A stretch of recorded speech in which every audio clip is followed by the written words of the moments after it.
Hi, I am at a Korean market again here to show some of the unique items to the viewers out there. I see bundles of dried garlic on new harvest at this time of year. And I call this bundegi. It's a byproduct of silk production.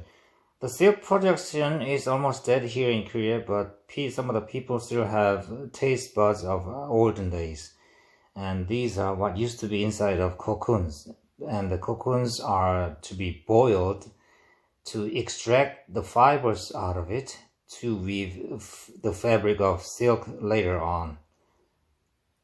And these are fermented pickled shrimps of various types and qualities, I should say.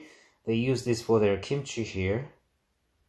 And seafood vendor, finfish, shellfish, cockles, and more garlic, big time, all piled up and bundled up to be sold.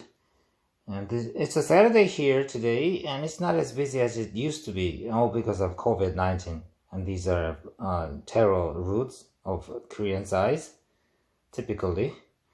So, and vegetables on display there. And grilled seafood.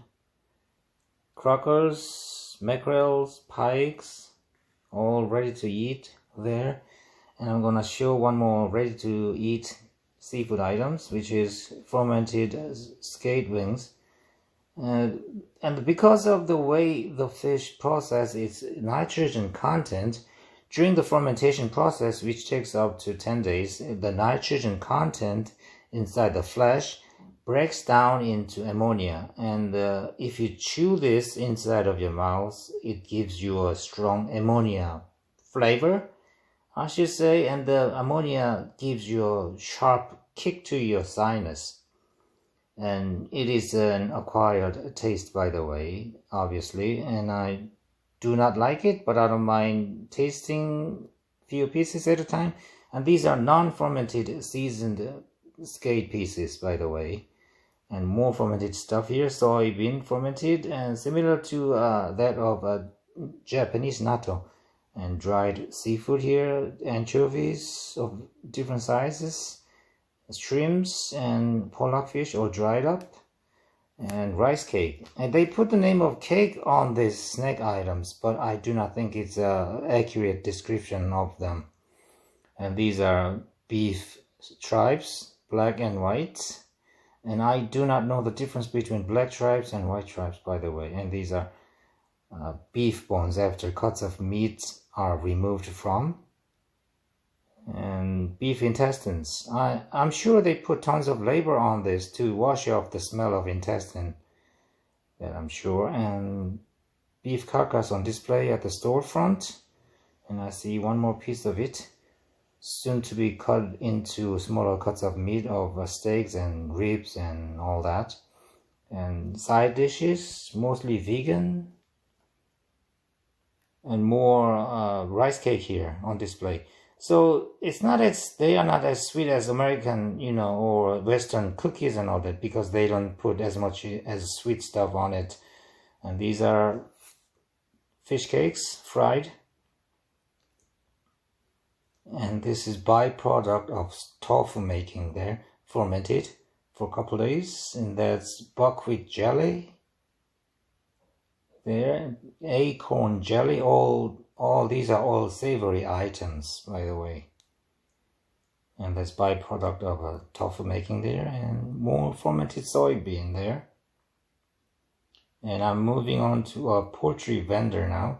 I see two items that are from duck, and all the others are chicken of various sizes and ages, and whether they are free ranges or non-free ranges, and I also see some chicken gizzard and chicken feet.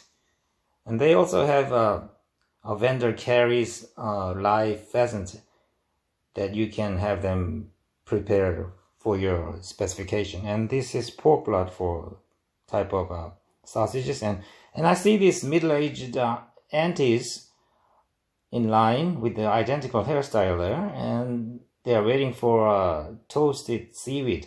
And they have this machine that makes this toasted seaweed, what it does is, brush a little amount of sesame oil on it, and it passes through a heated part of the inside the machine, and it gets toasted, and it has developed flavor to it. And I see this Korean version of Lucy and Ethel working hard for their customers here. And this is fruit section. Apples and pears, they are usually bigger than those of Western markets. And these are freshwater eels, farm raised, obviously. And scaled and gutted carbs there, and these are snakeheads. They call this snakeheads because their head resembles that of snakes, and this used to be a good source of protein in the olden days when people were poor, and they thought this was especially good for new mothers, for better lactation for newborn babies. And this one says wild caught, and they charge 20,000 Korean won per kilo. And this is the front entrance of the market, by the way. And these are taro stems. And people here utilize taro stems for their vegetable intake. And what they do is to cut it in half and peel off the tough outer skin. And this is what's left after the skins are peeled off. And they use this for a type of stew here. And taro roots, unpeeled, again, Korean size, very small. So this is a typical scenery here in Korea and market in September. And you see a problem with the aging population, which is a bigger problem for the upcoming years here. Thanks.